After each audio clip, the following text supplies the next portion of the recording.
ভাই মজা আ গয়া। অভিজিৎ দীপকে আমেরিকা থেকে ফিরলেন আজকে 6 তারিখ।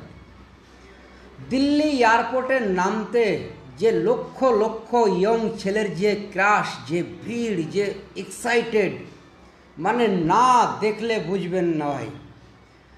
মানে আমি তো দেখে অভিজিৎ দীপকে ক্রাশ দেখে ইয়ং ছেলেদের মধ্যে একদম নিশ্চিন্ত 100% লিখে নাও 2029-এর রাজনীতিতে তুফান আসছে, তুফান। ওই যে শাহরুখ খান বলেছিলেন না, কোর্সি কি পেটি বাঁধ দিয়ে তুফান আনেওয়ালায়।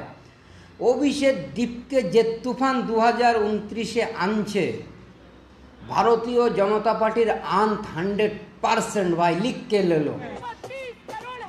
यकीन ना आए तो लिख के ले लो भाई मेरे। अभिजीत दीपके ने जो क्रैश लाया लोकसभा इलेक्शन में, भारतीय जनता पार्टी की आंत तय है। लिख के ले लो मेरे दोस्त। जय हिंद।